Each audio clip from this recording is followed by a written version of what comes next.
పశ్చిమాసియాలో రోజురోజుకు పరిస్థితులు ఉద్రిక్తంగా మారుతున్నాయి. తాజాగా ఇరాన్ పై ఇజ్రాయెల్ దాడులు చేయడం సంచలనంగా మారింది.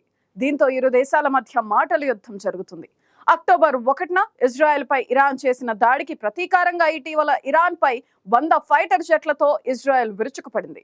ఈ నేపథ్యంలో ఇరాన్ సుప్రీం లీడర్ స్పందించారు. ఇజ్రాయెల్ కు తమ సత్తాను చూపించే టైం వచ్చిందన్నారు. ఇక ఇజ్రాయెల్ ప్రధాని నెతన్యాహు సైతం ఈ దాడిపై స్పందించారు. టెహ్రాన్ కు భారీ నష్టం కలిగించామని, ఇరాన్ పై చేసిన దాడిలో అనుకున్న లక్ష్యాలన్నీ సాధించామని తెలిపారు.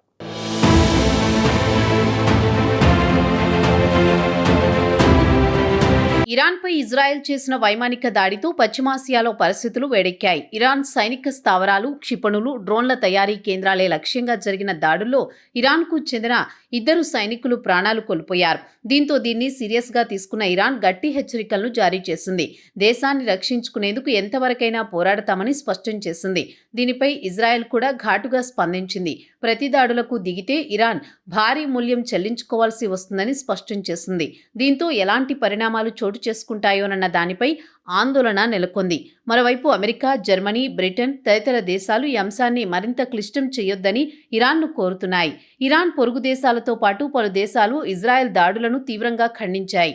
ఇరు దేశాలు సమన్వయం పాటించాలని రష్యా కోరింది. అయితే ఆత్మరక్షణ చేసుకునే హక్కు తమకుందని ఇరాన్ చెబుతోంది. తాజా ఘటనతో రగిలిపోయిన లెబనాన్లోని హిజ్బుల్లా ఇప్పటికే ఇజ్రాయెల్ పైకి రాకెట్లను ప్రయోగించింది. ఉత్తర ఇజ్రాయెల్లోని 5 ప్రాంతాలను లక్ష్యంగా చేసుకుని రాకెట్ల వర్షం కురిపించింది. హిజ్బుల్లా జరిపిన దాడుల్లో సరిహద్దు ప్రాంతంలోని కొన్ని నిర్మాణాలు దెబ్బతిన్నట్లు ఇజ్రాయెల్ ఆర్మీ వెల్లడించింది. క్షిపణి తయారీ కేంద్రాల వల్ల తమకు ముప్పు పొంచి ఉందన్న కారణంతోనే వైమానిక దాడులు చేశామని, ఇకపై పునరావృతం చేయబోమని ఇజ్రాయెల్ స్పష్టం చేసింది. ఒకవేళ ఇరాన్ ప్రతిదాడులకు దిగితే మాత్రం అంతే స్థాయిలో ప్రతిస్పందిస్తామని హెచ్చరించింది.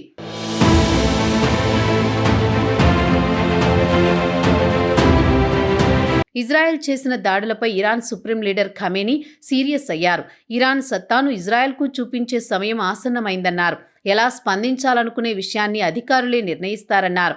2 రోజులుగా ఇజ్రాయెల్ చేసిన దారుణ చర్యలను తక్కువ చేసి చూడవద్దని, అదే సమయంలో అతిగా భావించవద్దని ఖమేనీ తెలిపారు. ఇరాన్ రాజధాని టెహ్రాన్తో పాటు ఇలాం, ఖుజెస్తాన్ ప్రావిన్సుల్లోని 20 లక్ష్యాలపై ఇజ్రాయెల్ దళాలు దాడులు చేశాయి. ఇరాన్ గగనతల రక్షణ వ్యవస్థలే లక్ష్యంగా 100 యుద్ధ విమానాలు, డ్రోన్లతో అక్కడి క్షిపణి, డ్రోన్ వ్యవస్థలకు భారీ నష్టం కలిగించామని ఐడిఎఫ్ ప్రకటించింది. ఈ వాదనను తోసిపుచ్చిన ఇరాన్ స్వల్ప నష్టమే జరిగిందని తెలిపింది.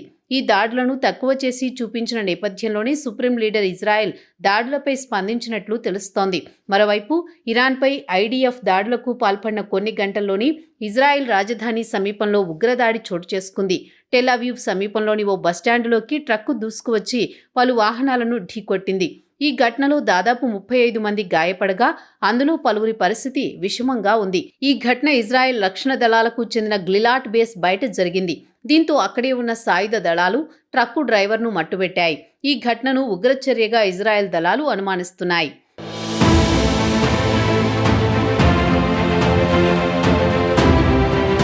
ఇక ఇరాన్పై ఇజ్రాయెల్ దళాలు చేసిన దాడిపై ఇజ్రాయెల్ ప్రధాని నెతన్యాహు స్పందించారు. టెహ్రాన్కు భారీ నష్టం కలిగించామని నెతన్యాహు అన్నారు. శనివారం తాము ఇరాన్పై చేసిన దాడిలో అనుకున్న లక్ష్యాలన్నీ సాధించామని తెలిపారు. ఇరాన్ రక్షణ సామర్థ్యాలను తీవ్రంగా దెబ్బతీశామని, వారు క్షిపణులు తయారు చేసే సామర్థ్యాన్ని నాశనం చేశామన్నారు. అయితే ప్రస్తుతానికి ఇరాన్పై తమ దాడులు ముగిశాయని ఇజ్రాయెల్ సైన్యం తెలిపింది. ఇరాన్తో పాటు ఇరాన్ మద్దతున్న మిలిటెంట్ గ్రూపులు గతేడాది అక్టోబర్ 7 నుంచి ఇజ్రాయెల్పై దాడులు చేస్తున్నాయని, ప్రపంచంలోని అన్ని దేశాలానే ఇజ్రాయెల్కు ప్రతిస్పందించే హక్కు, బాధ్యత తమకు ఉందని ఐడిఎఫ్ తెలిపింది. తమ దేశాన్ని, ప్రజలను రక్షించుకునేందుకు ఏదైనా చేస్తామని వెల్లడించింది. General staff chief LTG Herzi Halevi నాయకత్వంలో ఈ ప్రతీకార దాడులు చేస్తున్నట్లు ఐడిఎఫ్ ఎక్స్ వేదికగా వెల్లడించింది. ఇరాన్ తమపై చేసిన దాడులకు ప్రతీకారంగానే ఇజ్రాయెల్ వైమానిక దాడులు చేస్తోందని, ఇందులో అమెరికా ప్రమేయం లేదని అమెరికా విదేశాంగ శాఖ తెలిపింది. తమపై దాడి చేస్తేనే కాదు, దాడి చేయాలని ప్లాన్ చేసినా వారిని అంతం చేస్తామని ఐడిఎఫ్ పదే పదే చెప్తూ వచ్చింది. అలా చెప్పినట్టుగానే ఇరాన్పై ఇజ్రాయెల్ దాడులు చేసింది.